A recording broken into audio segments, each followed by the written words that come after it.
Hey everyone, thank you for coming. I just am so grateful that we have this partnership with Disability Student Services, and we have Christy Giambastiani here to really give us just nuts and bolts information about this student population that we all have in our classes that we're just learning how to serve now. So I really need this workshop because many of the classroom strategies that I have, especially around classroom management, I've been finding sometimes fall short when I'm working with some students who identify as neurodivergent, and I don't want to harm. And so that's why we reached out, and that's why we're doing this. So this, just so you know, is going to be less of a dialogue and more of almost like we're in a class. So just know that that's what we're going to be doing. And then we'll be revisiting this in the spring so that we can really learn deeper on how to serve this population. So again, I am just so grateful to you. Hi, everyone. Thanks so much. My name is Christy Giambastiani from Disability Services. So as Matthew said, we're going to launch into a lot of content today. And then at the end, there's a feedback form. So that's a great place to add in whatever future dialogue you would like to talk about and in what format you think that is best as well. Okay, so for today, we're just going to start with defining terms. What is neurodiversity? Who identifies as being neurodivergent?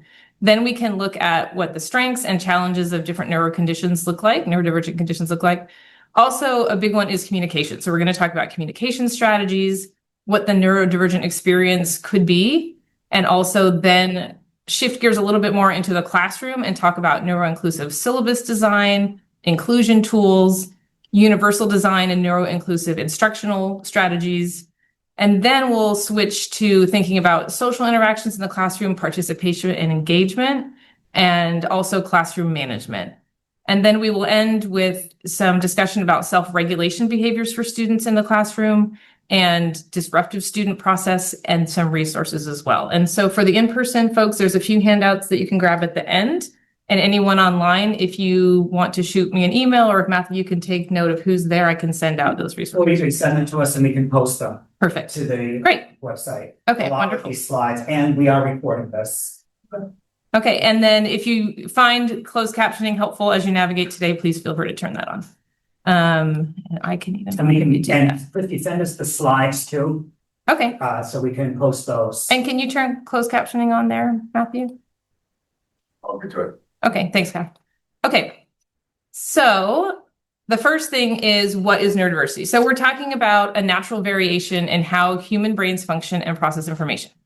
So there's a saying that a sociologist said that neurodiversity may be every bit as crucial for the human race as biodiversity is for life in general. So it's that idea that in order to have a really successful community, you need diversity, whether that's in science or in the human race.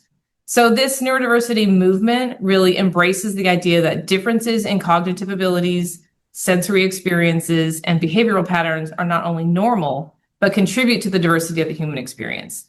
So that diversity really provides innovation and productivity of our society as a whole. So moving further, the whole neurodiversity movement is a social justice movement that really is seeking civil rights, equality, respect, and full societal inclusion for neurodivergent people. So in terms of who identifies as being neurodivergent, this really initiated in the autism community, but it has grown so much in the last few years to really include a lot of other populations and people with different identities or different conditions. So we're talking about an umbrella term when we say neurodivergent now. And it's really important to understand that the focus is not on diagnosis, it's on the actual identity. Okay, so we're looking at that this is a person's identity, not a diagnosis, even though they went through a medical system possibly to get a diagnosis. So furthermore to that, neurodivergent people really want to make sure people are understanding that they don't need to be cured. Like, this is not what this is about. This is about an identity. So we want to think of the neurodiversity movement as a social justice concept, or a social category of human variation, just like when we talk about ethnicity, race, gender, class, sexual orientation, neurodiversity is part of those categories as well. So just a couple of definitions. So when we talk about neurotypical, that's a word we use to talk about a description of people with characteristics and traits that are considered typical compared to the majority.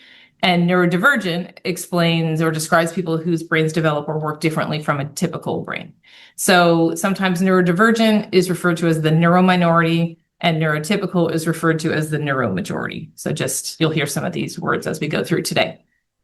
So I mentioned that neurodiversity or neurodivergent conditions are sort of an umbrella term, right? So we talked about autism being the forefront of historically how this came to be, and still that population very much thinks about neurodivergence as their identity in the autism community. But it also includes a variety of conditions. This is not an exhaustive list, but people with learning disabilities, ADHD, bipolar, OCD, Tourette's, PTSD, those are all people's identities who might assume that neurodivergent identity. So just a couple of statistics so that people are on the same page about where we are in this space. So they estimate that about 15 to 20% of Americans identify as being neurodivergent. This is the same across the world, so that statistic doesn't change. And the incidence rates for autism are always increasing every time you look. So it's 1 in 31 per the CDC right now. ADHD is 1 in 9. Learning disabilities are 1 in 5. So we're talking about a very large chunk of the population that are identifying this way. So approximately 1.2 million autistic youth will reach adulthood over the next decade. And this next statistic is really important, being a university, that 85% of college grads impacted by autism are unemployed after graduation. So obviously only 15% of our grads who are autistic are getting jobs. And even some of those folks might be underemployed as well, not just, even if they're employed, they might be underemployed. So in contrast that with teams that actually have neurodivergent professionals in some roles can be 30% more productive than those without them. So there's this huge disconnect between people getting through college, which we're here to talk about, but then getting into employment and having meaningful employment and knowing that all that they can contribute is huge, right? So there's a lot of work to be done. And there is work being done in the career space about programs to support this need as well. So looking at some of the strengths and challenges, right? Like challenges, of course, we want to acknowledge that because we want to validate that they're there and they're individual for everyone. But in the spirit of neurodiversity, we're talking about what are the strengths of people whose identities are such things as well, right? So for example, when you talk about someone being dyslexic, most people understand that, okay, that person might have difficulty with reading and writing, but what they don't think about is they might have a great memory or strong visual skills or excellent problem solving or great communication skills. Similarly, with ADHD and Tourette's, they often understand that focus might be a challenge with ADHD, that people might have tics, which are disruptive with Tourette's, but they don't understand necessarily that those folks also have great problem solving, super passionate, enthusiastic, good communication skills. So there's a lot of challenges along with strengths and strengths along with challenges that we need to think about. And of course, everyone's unique in the way that they express these. So similarly with autism, a lot of the strengths that people don't realize is, some they do, right? So it depends on people's education, but good memory is often a thing that autistic people might be known for. And of course, it's a spectrum. There's a saying in the neurodivergent community that initially started with someone with autism saying that if you've met one person with autism, you've met one person with autism, right? It's so individual. Like you just, it can be all over the place. And that's why it's a spectrum, right? So, while we talk about everyone being unique, here are some things that can be consistent. So things like having a great memory, the ability to really focus in one specific way, like in something that they're interested in. So that hyper focus, extremely detail oriented, have an interesting, unique sense of humor, honest, a desire to connect. A lot of people think people on the autism spectrum don't want to have friends or socialize. That's not the case at all. It might just look different. And they're often fair and just people, and certainly can be very intelligent and often have a very special interest that they're really, really knowledgeable about. And that's a great way to connect with someone with autism, is to talk about their special interest and ask, what's your special interest? Yeah. So that can be a great rapport building That's a great tool. one for the classroom Yes, on like first day stuff. for sure, for sure. And then, so obviously we want to recognize the strengths but we also want to validate some of the challenges that happen. So I find the easiest way to think about autism specifically is to think about regulation as the key word about what those challenges can be categorized under, right? So you might have difficulty with sensory regulation, regulation of emotions and anxiety, and regulations of attention and impulses. And so things like flexible thinking can be challenging. Often people on the spectrum will describe themselves to have a very rigid way of thinking about something. So you can imagine that that's difficult in the college setting where you're really trying to expand people's ideas and think outside of the box and think differently. And that's inherently challenging for people on the spectrum because they have a fairly rigid way of thinking about something. Also, they're really awesome at details, but some of the sort of more abstract or conceptual or bigger picture things are not as natural. So it takes maybe more scaffolding in the instructional space to be able to say, like, that's a great detail, but let's think about the bigger picture items and draw those concepts together. Executive functioning is a really common difficulty for a lot of students on the spectrum where organization is challenging. Study skills in general can be hard, procrastinating, initiating, turning things in, right? And so, that's so much of what our students need to navigate. So if they're coming from a space where that's already a challenge, that makes it extra difficult when they come into the college setting. There's also just this difficulty with kind of connecting the dots sometimes and read between the lines kinds of analogies where that if we're not being super explicit in communicating in our teaching, maybe those connections are not happening. So it's this idea of being very detailed and very explicit with what you're trying to say, even if you're like, well, they probably know that, let's make sure they do, and giving that information so that there aren't any misunderstandings. Often very difficult to self-advocate, and social pragmatics are really hard. So that means just the neurotypical social skills that we all walk around, that many of us walk around doing, right? That we don't even know we're doing, and we're just never explicit. Of course, yes. So things you just learn as a neurotypical child watching people do, and no one even says, hey, you're supposed to do this. You just do that. So a lot of autistic people will describe, I never got or understood that book that tells everyone how to act in the social world. And it's exhausting because I don't know what that looks like. And if you try to explain this to someone, you'll find yourself going, I don't even know why we do that. Right? So the social skills and the social connection piece is really difficult. You can imagine if you've never been to or researched a culture and you're just there and you have no idea what the social norms are, it can feel like that, which is really exhausting for people. And can you quickly say what is meant by what sensory regulation looks like? Yeah, so sensory regulation is more like an environmental, it can be an environment thing where talking about how hot it is outside, or how bright it is in the classroom, or how noisy your classroom is. So all of those experiences for someone with autism, if they have difficulty with sensory regulation, their nervous system is not experiencing that sensitivity the same way that other people are. So a neurotypical person might walk into a room and think, yeah, this is, there's fluorescent lights, but it's not a big deal. That person that has sensory issues in that way might be heightened. Totally heightened. They're extremely sensitive people.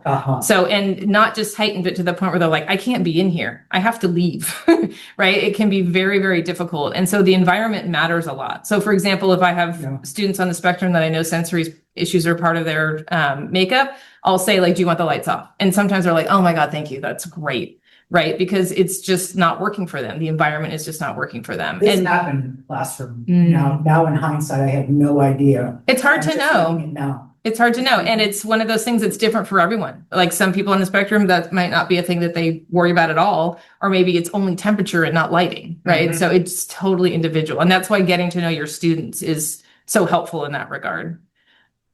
So communication is a really big topic to understand the differences between neurotypical communication and neurodivergent communication, because there are many, and it really helps to be able to understand the differences so that you can, bridge the gap between the two styles of communication. And so overall, the explicit nature of neurodivergent communication is kind of what you want to remember, and where neurotypical communication is more implicit, where things are not said a lot of the time. There are a lot of differences between neurodivergent and neurotypical communication, and here are some. So literal and direct communication for neurodivergent people works really well. I want literal, direct communication. I don't do well when I have to pick up on the subtle, implicit, implied meaning of things. I really need that direct communication. Concrete language, again, being really black and white is really helpful for me.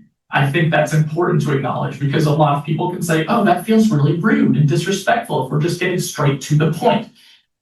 Focused interests or special interests. If we can talk and create a conversation around my special interest and interweave that into a conversation, I'm much more able to be engaged and to be connected to the actual topic. Sensory considerations, like that's got to play a part in all of these communication styles. Like for neurodivergent folks, sensory considerations are huge. Social norms, right? So neurotypical communication is based on a lot of instruction and a lot of social norms, making eye contact, responding appropriately with body language in a conversation, alternating back and forth in conversation. And I think for neurodivergent folks, that doesn't work very well. There's a way for both of these communication styles to mingle and blend, but it does take understanding what we need in communication and preferences and how we best receive communication and information. Being able to explicitly state that is really important. It's really helpful. Yeah, so it's on that basic level of just, speaking the same language, right? And also the flexibility in style. So like written exchanges are often preferred, or maybe if you're meeting with a student, then summarizing that meeting in writing so that they can have time to process that in their own space and maybe in a sensory environment at home that's more conducive, right? And so having those written exchanges are super, super helpful as well. And here are some more additional communication strategies that are helpful too. Tip number 1, use concrete language. Say what you mean. Do not tell me that it's raining cats and dogs. What does that even mean? Just say what you mean. Number 2, keep it short and simple. Don't tell me any more than I actually need to know. Simplify instructions, keep them brief, chunk them. 3, talk, then stop. Allow some breaks in the conversation so I've got time to process what you've told me or asked me. 4, don't be afraid to repeat things and check that I've understood. 5, communicate with me in multiple different formats. Don't just talk to me, show me with words or pictures as well. 6, give me time. I might just need a little bit of time to process what's been asked, to follow up on any instructions given. Okay, so more strategies. So overall, just summarizing that, what you want to have is direct, clear, precise communication, written summaries, visuals, checklists, reminders, right? And so Brene Brown has this saying that clear is kind, right? And that's really what it is. Like if you have to have a difficult conversation with someone who has like that neurodivergent style of communication, might be a hard conversation for a neurotypical person. They just want to know what is it? What's the problem? Just tell me. So it's just that no fluff, just black and white, no compliment sandwiches, just give them the facts and they will appreciate the facts because then they know how to navigate whatever you're talking about.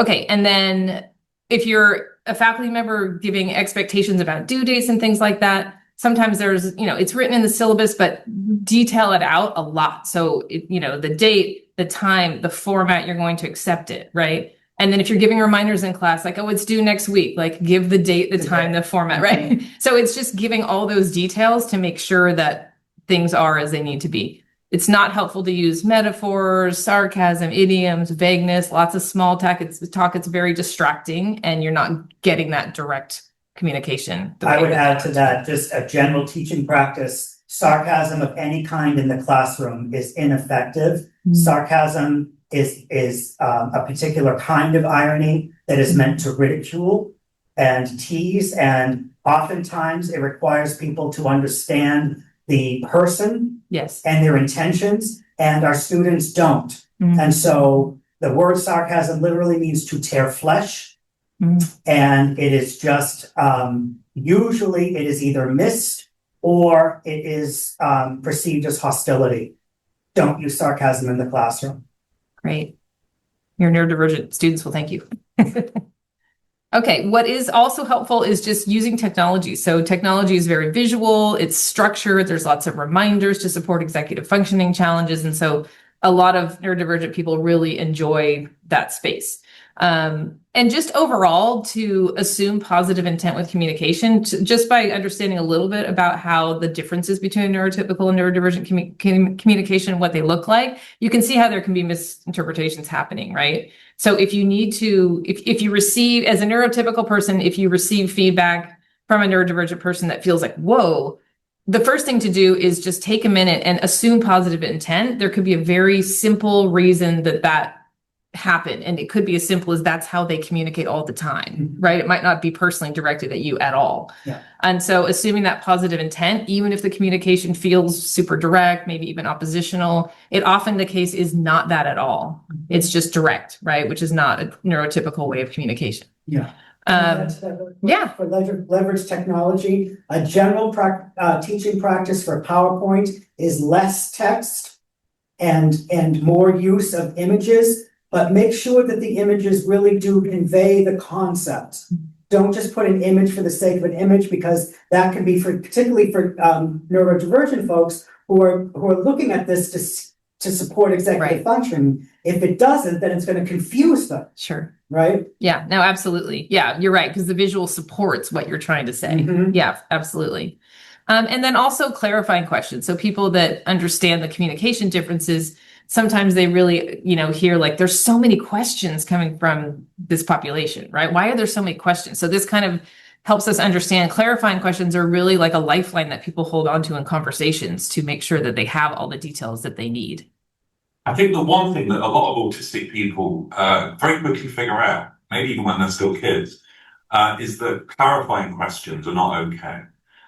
If we're asked to do something or asked to achieve something or, complete a task, autistic people will very often want a bit more information. We like to have the context, I think, as a generally speaking, as a group. We like to have as much information as we possibly can, because I guess we're worried about getting things wrong, because we so often do, because of the communication, mistranslations effect.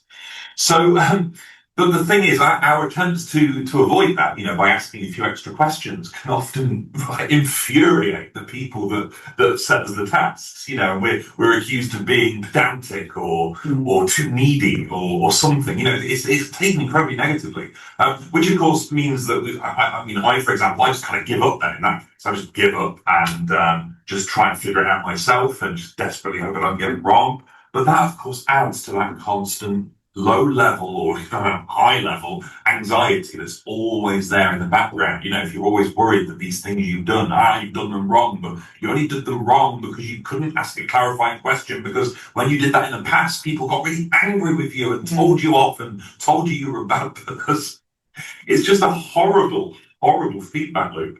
So let autistic people ask clarifying questions. That'd be lovely. Thank you.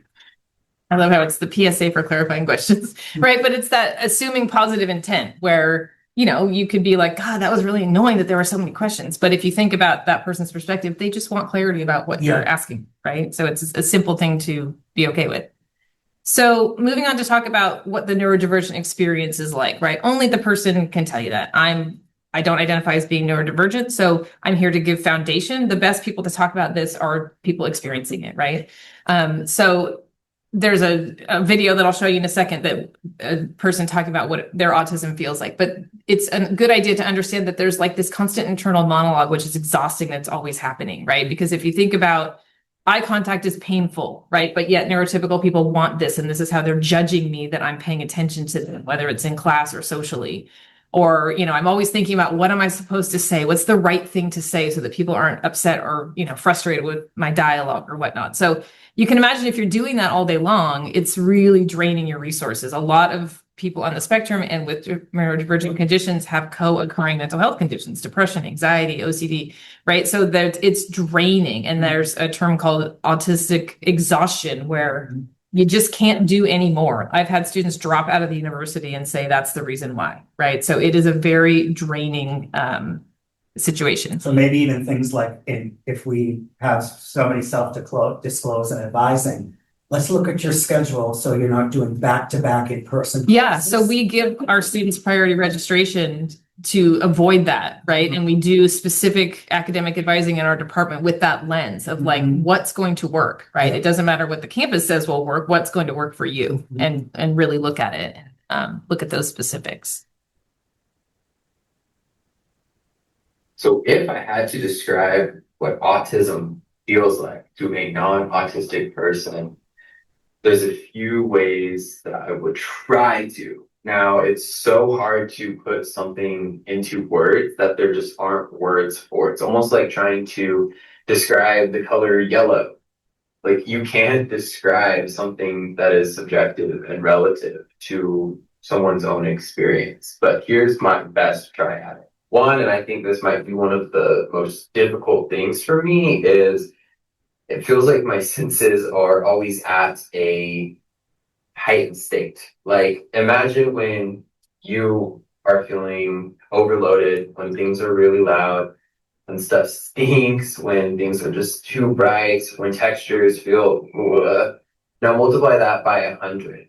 And then there's days where you multiply that by 1,000, even sometimes like, I don't know, 100,000, where I literally feel like my body's going to shut down because my brain is so overloaded. And another aspect of it is it's like I was dropped here on planet Earth, but I didn't get the handbook for how to socialize. Like, I guess that comes normal for a lot of people, but for me, it's like I can mask the best that I can to try to get a conversation going, which one leads me to feeling completely drained for weeks afterwards, and two just feels super inauthentic.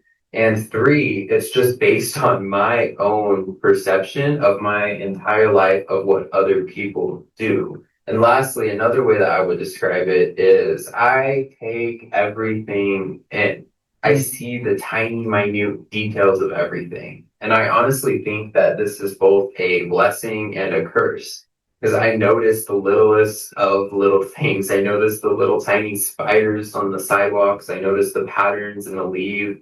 I noticed the clouds, which by the way, clouds are one of my special interests. I love weather. But then also because of this, it leads me to start overthinking every single detail about every single thing, which then leads me down this spiral. So while there's no one clear way that I would describe how it feels to be autistic, these are just some things that hopefully neurotypical people can try to understand and try to relate and just try to see that us autistic people, we're humans too. We just have a different brain, and sometimes the way that society is built makes things a little bit more difficult for us. Okay, and then the next video is just gonna same person talking about the internal experience of autism. So this one's important when you think about this analogy of an autism iceberg, or an iceberg where you have just a little bit on the top and so much that you can't see underneath, right? So what you might be seeing is someone who you think is very rigid or aloof or super shy, or they don't make eye contact. That's only what you're seeing on the outside, but what's going on the inside is a huge amount of stuff, right? Yeah. And so this person is talking about what it feels like to navigate that. I'm a masking autistic person. And this means that on the outside, I'm also seemingly high function. Autism is mostly an invisible disability. And this is why I wish there was more focus on the internal experience of autism. On the outside, I may just seem like a quiet, sometimes socially awkward person. But on the inside, it's a much more rich and oftentimes more challenging experience than what people perceive from the outside. And this isn't anyone's fault. There just aren't many people who understand my internal experience or the internal experience of those who are on the autism spectrum. Most people don't understand the anxiety that comes along with my autism. Most people don't understand that when I say I'm overstimulated, it's not in a silly, goofy way. It's usually to the point that it's painful. And people don't understand how hard it is to have such a rigid brain and a rigid thinking style that when there's something that disrupts my routine, it causes me so much distress to the point that I sometimes will shut down or have an autistic meltdown. People don't understand that I'm not trying to be rude in conversations. I'm not trying to seem better than you. I just don't know how to respond to you. Communication through these videos is a lot easier because there isn't necessarily a dialogue. And I can just speak however I want. I can take as many pauses as I want. But normal conversations are so hard. My brain is like completely blank. It's just so unnatural. what people don't see is the internal battle that I have with shame. Because of the way our world is structured, I feel shameful about myself more often than not. I feel shameful that I can't perform to the expectations that the world has for me. People don't understand that when I go out and socialize, I need at least a day of rest afterwards, if not more. And these are just a few of the aspects of my internal autistic experience that I feel are greatly misunderstood. Because again, on the outside, someone sees me, they'll probably just judge me as someone who's quiet, someone who might be socially awkward, but they don't see all these internal battles that I face every single day. And because I do tend to mask my autism pretty well, this also can lead to me feeling completely burnt out. It takes so much energy to not be able to be yourself. Okay, so just some insight into people's experiences, right? And then you think about that and how difficult it is to operate in a neurotypical world and then transition to college at Sonoma State, right? Yeah. So moving on to talk about sort of the classroom experience. So an easy thing that's really helpful is to, think about your syllabus and how that can be really neuro-inclusive. So the goal is to be structured, clear, transparent, predictable, accessible, flexible, and welcoming. There is a handout for you can take a look at just a checklist to see if your syllabus is meeting those needs. Faculty are pretty amazing at making sure the disability statement is on their syllabus. We thank you for doing that. And it's simple to just add a little bit to that to include the neurodiversity piece. So, you can add additional resources there. We have a neurodiversity club now, which is great. CAPS has an autism support group. So there are resources on campus and there is more community being built, which is great. Yeah. And so a neurodiversity statement on your syllabus can really help to, signal to students that you're paying attention and listening and inviting, them to come and talk about their experiences with you. So Is the neurodiversity statement and list of resources on the syllabus design checklist or on the handout? It probably not the verbiage of it, and you can just AI it if you want and see what comes up. Okay. But yeah, it's really just basically calling out that you understand that diversity in the learning environment is, completely part of your classroom. Okay. Yeah.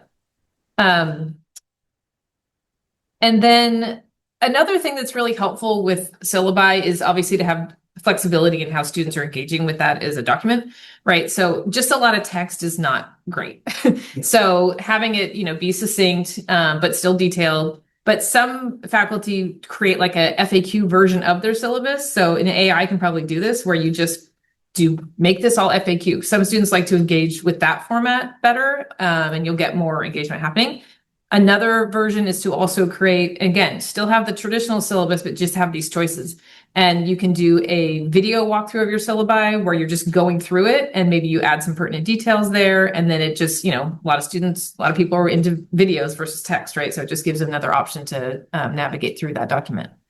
It might be helpful to have explicit details included in this somehow where sometimes something that happens is a lot of excessive questioning in class, right? Because the clarifying questions and the detail focus and stuff. And so sometimes in the nature of getting through topics, you'll need to set limits on that, right? So you might from the get-go say like, I'm only allowed in class to take this many questions per student or whatever. And if you say that ahead of time, you're not responding to a particular student, you're setting this in general. Whole class. It also is a way to send an implicit message to discussion dominators. Right. Who just ask a lot of questions. Anyway. For sure. Mm-hmm. And then also having a structured system of how to access office hours, right? So make sure you have a good system for that. Like, do you have a sign-up sheet that's accessible to everyone? And are there maximum times per student?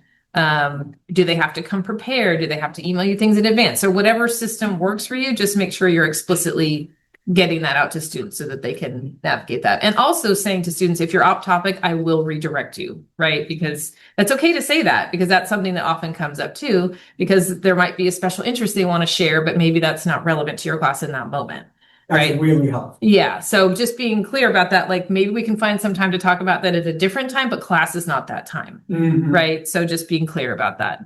And so a lot of faculty will put norms in their syllabus or engage with this at the beginning of their classroom, which is really helpful because not only is it being explicit and detailed, but if you end up having issues later, you can refer back to students, right? And maybe some faculty do this where they all make this document together, right, at the beginning of class. And so everyone's involved in it.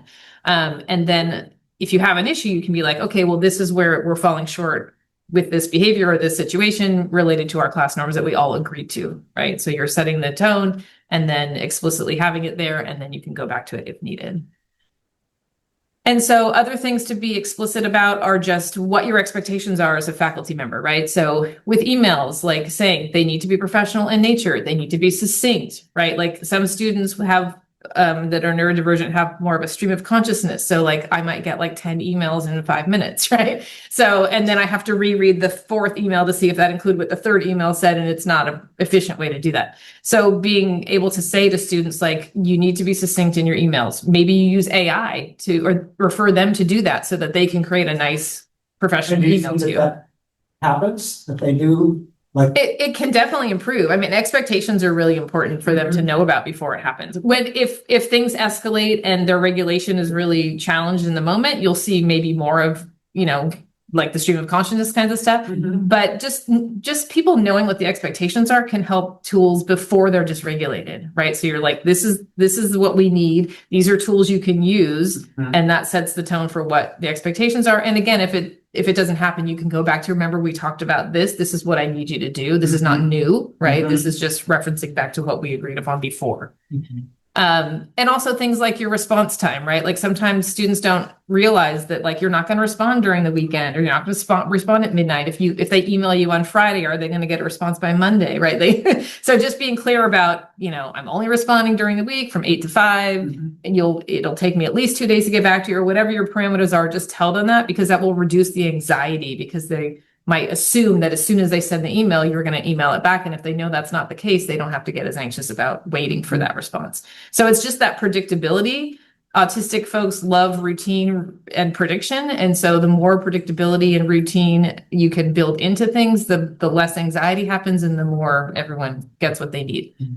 So grade posting, same thing. Make sure you tell them, like, I'm not getting the grades back to you for at least a week and a half, or whatever it is, right? So then the expectation is set.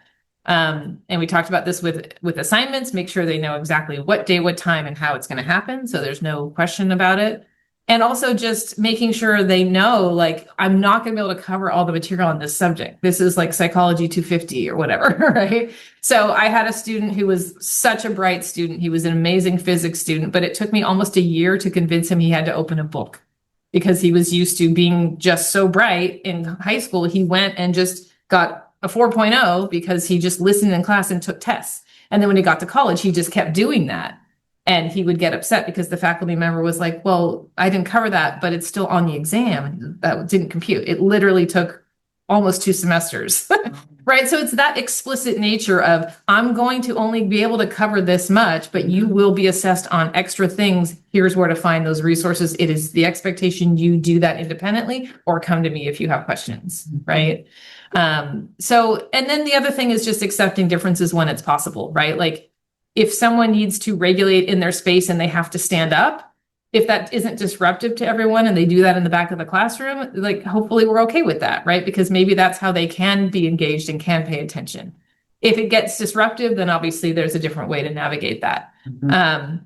But it's being able to invite students to come and talk to you about those expectations, or we can work with students and work with you with students about kind of what that classroom dynamic management looks like.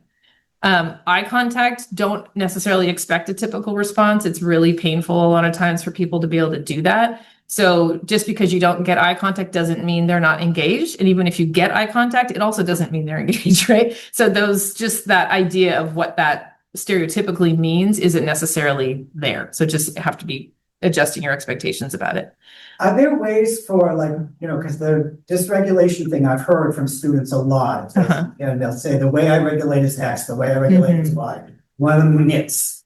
Okay. And I said fine, because it wasn't distracted. Right, And she was engaged. Yeah. The other student, which I told you about, Right. I regulate by being on my phone. Right. That's harder. That's harder. Are there common other than like knitting and fidgeting, are there suggestions I could give? Yeah, and a lot of that might be consultation with our office as well, Uh-huh. right? Because some students have always done it a certain way, and high school would be more flexible about it, and it just doesn't work in a college setting, right? So maybe they haven't ever considered a different way of doing that. And so we can consult on that. And if the student has, 5 other ideas, great. But sometimes they don't, and it requires a little bit more connection to figure out what's going to be helpful, right? So it's more strategizing over time. But the main thing is just to have that dialogue, and then it opens up communication, right? Because we want the classroom environment to be appropriate for everyone, not just the neurodivergent student, right? So it's managing all of that, which sometimes is easy and sometimes is harder, right? It just takes sometimes more to look at there. So if you can have your environment be conducive to what we're talking about, that's great. So like, for example, if you have a classroom assigned to you and you check it out ahead of time and it's incredibly bright or incredibly noisy or incredibly hot, those are all things to try and navigate before you bring students in there, because those could really impact a lot of people and to a much bigger extent than people sometimes realize. Love shithole classrooms on this campus. And overall, we're just talking about relationship building, right? So you can assign pre-class connection activities, like you mentioned, Matthew, to build trust and connection and really understand what learning preferences look like for people before you even get work back. So this is just an example of one tool sometimes you could use, which is just called a one-page profile, where you just pick certain things you want to understand more about the student, right? So like this person, it's, what people like and admire about me. It's also helpful if the faculty member does this and gives it to the student, right? Because then they know how you operate and you know how they operate, right? So this person's saying, I have an excellent memory, I'm really detailed. And so you already know that about them. Oh, okay, that's how they're seeing the world, right? And then what's important to me, this person, has sensory needs, so they need to manage that. How to support me, right? Please say what you mean and mean what you say. Give me extra time to respond. And then communication, I really don't like sarcasm. I really need direct feedback and direct communication in the moment, right? So just if you got all of this, and this is probably more than a student would disclose, but you would have just so much of a head start on knowing kind of how to navigate. I even like the idea of adding something like what's hard for me. Yeah, for sure. Yeah. Sensory, Yeah. And then just looking at, there's so many ways to be neuro-inclusive just with instruction overall, right? A lot of this is universal design kinds of principles, but explicitly demonstrating something, right? Instead of just talking about it, like if you're doing something on the computer, like you're opening your computer, you're opening up the the program, you're clicking on this, right? So you're just really demonstrating in real time and being real explicit about what you're talking about. Providing materials in advance, giving lots of flexibility and choice about assignments, different ways for them. They could write a paper, they could do a presentation, they could do a video, or whatever it is, to just give lots of flexibility. And we do this at DSS as an accommodation to have students have, record lectures, but maybe that's something you do for all students, right? The average student is really valuing having, the ability to go back in time and look at lecture material, right? So that's really helpful. And then we've talked a lot about the literal communication and just using that very direct communication. Gamification is a great thing for all of our students. They enjoy playing games like Kahoot and Mentimeter and these different platforms. And so that is a great way for getting engagement that isn't super confrontational. Like a lot of people on the spectrum might have social anxiety. So being able to have these more anonymous ways of having engagement are really helpful. And just breaking up lecture material and being really explicit with the big picture concepts, remembering that details come very naturally, but maybe the bigger picture stuff is where there's more discussion needed to make sure we're connecting the dots. Including the written instructions, sometimes using more videos with closed captioning so they can stop, rewind, have it posted, refer to it over and over again. And then just be more specific than you think. Like if you're assigning a reflection paper, you're making an assumption that a student knows what that looks like. Right. And maybe they don't. So if you're assigning it, also give, this is what a reflection paper looks like. This is what I mean by analysis. Yes. This is correct. This is what doesn't make sense to me. Right. And so you're just giving them all the tools in the toolbox before you're expecting something. Also giving smaller deadlines along the way for big projects to allow for structure and feedback and having more frequent evaluation throughout the term. And then all students enjoy, and a lot of faculty do this very successfully, to the ability to have, drop an assignment if you need to, right? Like who wants to be judged on their worst possible day in life, right? So that flexibility goes a long way for all students, and neurodivergent students really appreciate that because they might have that day like that man described where he's like, I can't get out of bed that day. It's just not happening. It's just, if I drag myself to class, I wouldn't be there. So that really helps. And then just encouraging multiple ways to show participation out of traditional methods. So like the cold calling stuff isn't really helpful for this population. It's very, the cold calling, like if you just say, you know, Bob, tell me what you think. I strongly recommend against, I'm doing a qualitative study right now on shame and how shame is experienced in school. Right. And cold calling elicits shame. Right. It's something that I recommend that instructors just don't do. Yep. Yeah.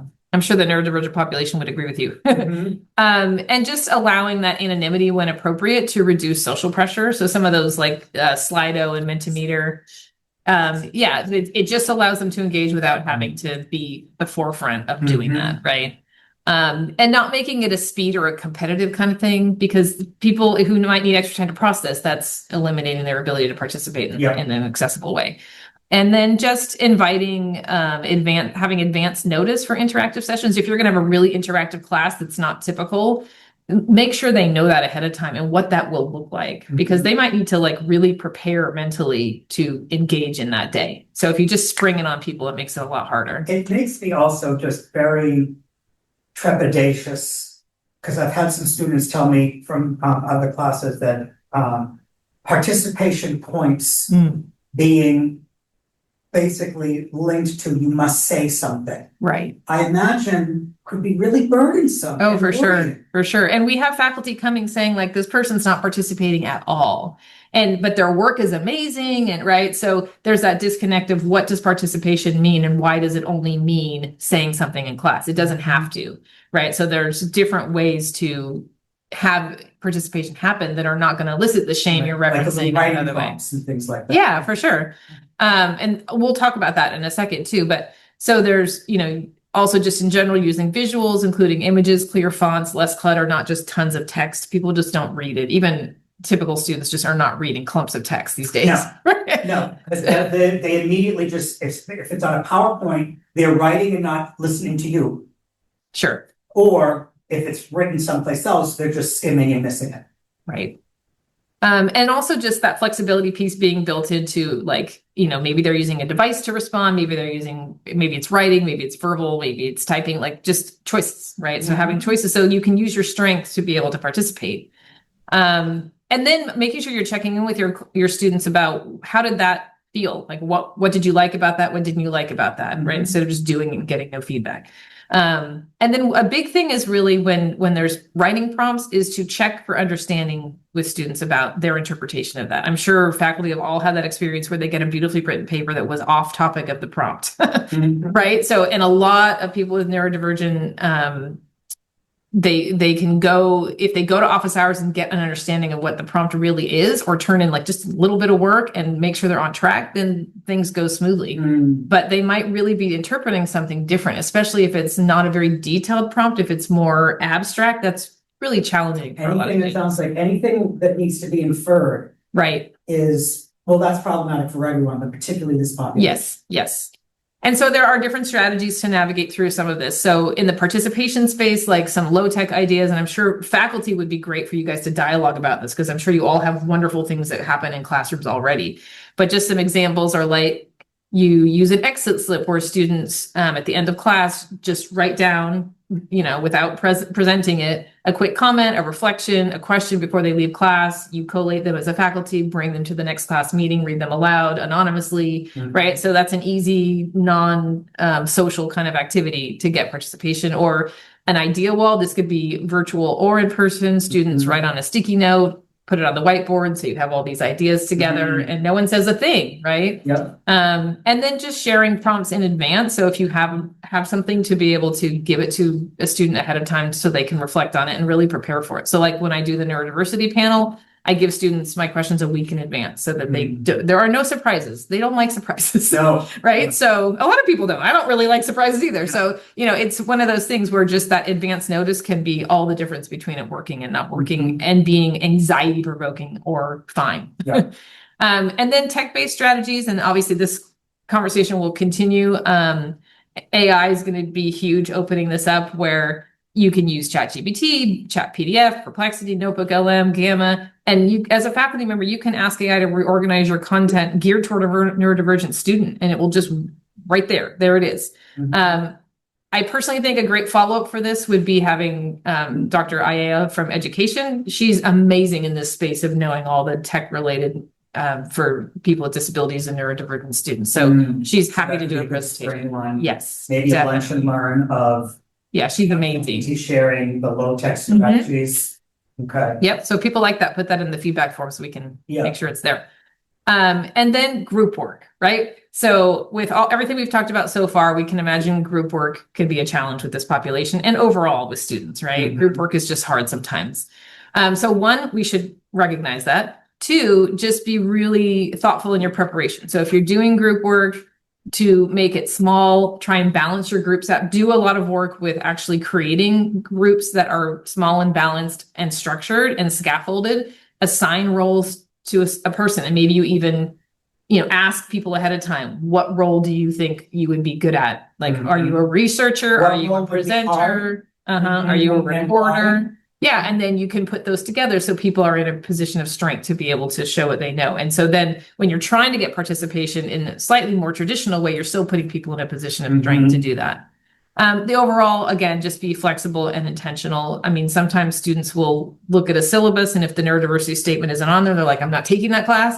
Or if they get to the class and they're not seeing some of these neuro-inclusive strategies in there, they drop the class, or they drop the major, or I've had students leave the campus from exhaustive meltdowns and, autistic exhaustion. So it seems like small things, and some of them are, but they really go a long way in helping students feel supported on campus.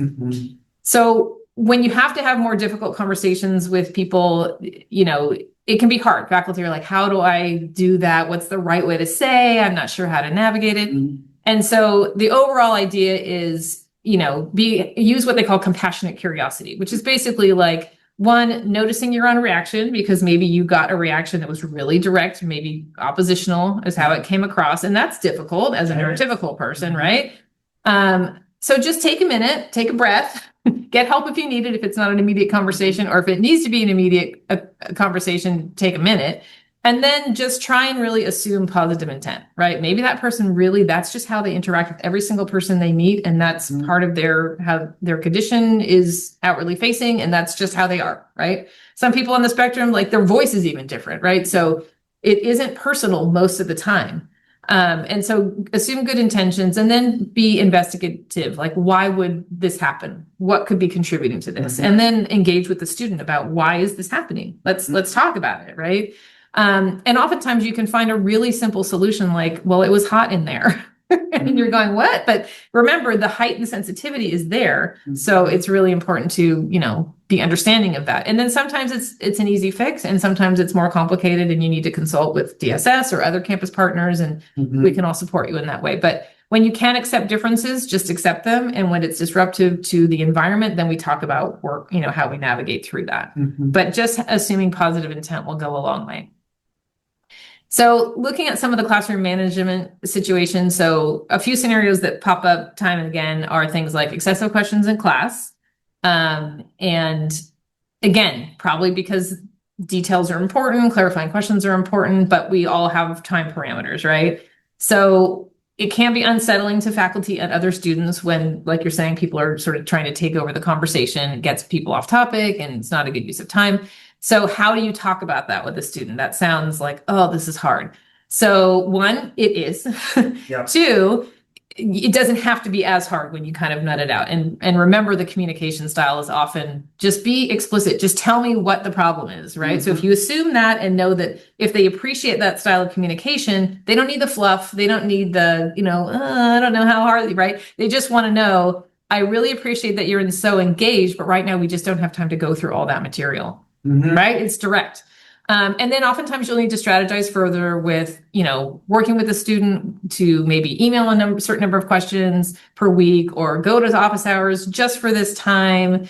Or maybe they need to access other campus supports, right? So there's all these different ways to kind of do it, but it is really direct. But just remember that, clear is kind analogy, right? And you could even say something like, this is outside of the scope of what I have the ability to teach right now. Yeah, Here's the APA website on. absolutely. More resources, because Here's the APA website on trans identities, where there's a lot more that you can, because I imagine that would be well received. yeah, because if it's an area of interest, they want to Special interest. go into it and dive deeper, but it just can't be in the classroom in Right. that moment. Or I can't spend an hour Right. teaching you something in office hours when I have 4 other appointments. Right, exactly. And That so, happened. yeah, for sure. And then telling people ahead of time, like office hours are going to be structured like this, so people know what to expect. Mhm. Right, that can help. And then you'll still need to be like, hey, remember when we talked about office hours being structured? This is what I meant by that. This is an Mhm. example of where we can't do it this way. Let's do it this other way. Yeah. Right, so you're giving them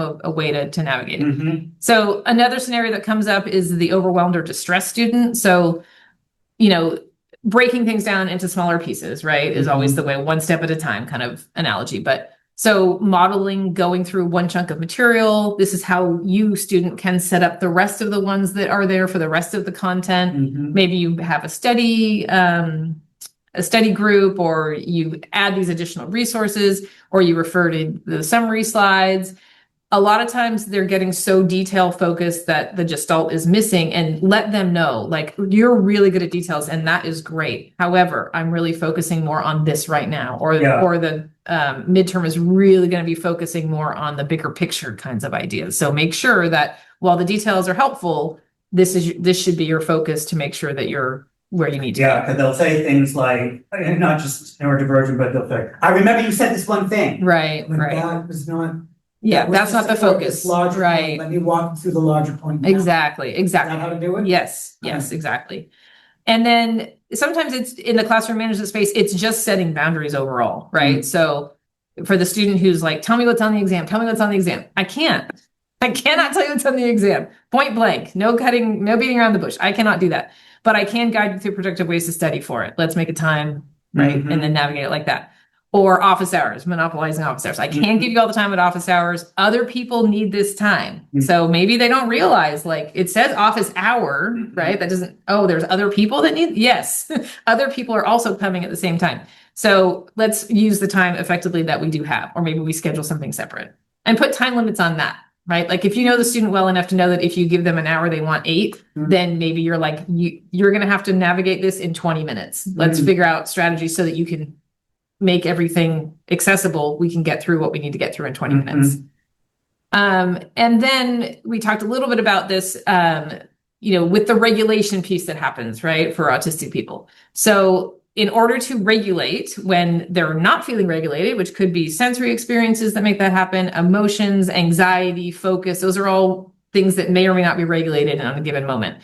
So oftentimes, not all students, but a lot of students or a lot of people will have what they call self-stimulatory behaviors, or stimming, right? Which can look like a million different things. You mentioned knitting was one, could be pacing, could be fidgeting. In children, you see more jumping or flapping, all these different kinds of behaviors. All they're doing is trying to get their nervous system in a more regulated state. So it's a good thing. What about putting heads down? Well, that's probably more like getting away from like bright lights or something like that. Like they need a break is what they probably need. And that's a really good point, because I have a student who puts their head down throughout. yeah, it's probably worth checking in with them about how they're experiencing the classroom and what's going on. And if they're not registered with us, and this will be part of the conversation, is like, what's worked for you before, right? If you're getting overstimulated or whatever's going on, what has been helpful before? There are campus supports. Some students find ABC helpful, DSS, CAPS, Writing Center, Trio, whatever. But breaks are really important. A lot of students don't think it's okay to take a break, right? And so we can put that on accommodation letters if they're working with us, but a lot of students on the spectrum or in neurodivergent conditions are not working with our office. And so you guys as faculty members don't have accommodation letters dictating all this stuff. So normalizing breaks, or if you see a student like that, like, it's okay to take a break. And maybe they don't wait until the designated break at 2 hours and a half from the start of class. Maybe they need to break after 20 minutes, right? So it just is very much giving the okay, like, if you need that, please do that, because then they can hopefully get more regulated and then engage. Because if they're in that space, they're not engaging anyway. Yes. Right. So it's not helpful. And if you see a pattern of stimming, or like taking on more intensity, like maybe the person, you know, was fidgeting and all of a sudden you're like, wow, this is really getting intense, more so than before. It's helpful to check in like, hey, I've noticed that that's happening more lately. You know, is there anything contributing to that you need support with, or what things have kind of helped you manage that regulation before? There's that compassion and curiosity. Yeah, That's yeah. the whole approach. Right. It's just like, hey, I'm wondering, or hey, I've noticed, I've observed, right? Because you're not saying And then like, if you want did to- this.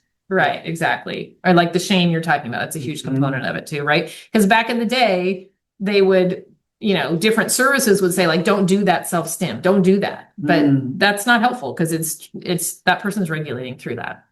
So this is leading towards the very end of our presentation, but the overall landscape, just so people are aware that, you know, the disruptive behaviors overall with or without disabilities is increasing.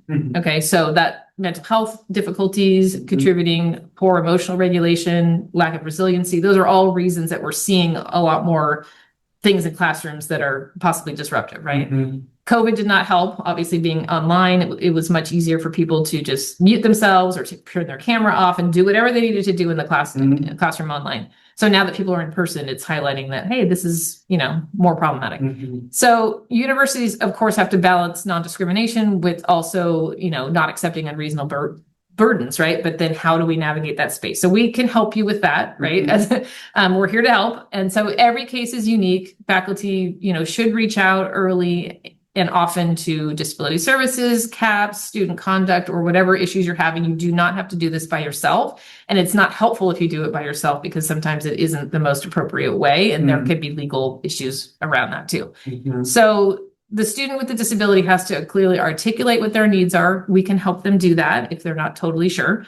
And then we can, of course, provide accommodations. And sometimes our departments will consult legal counsel as well. Like that does become part of it sometimes. So it's really helpful not to delay and set clear expectations and boundaries with everyone involved.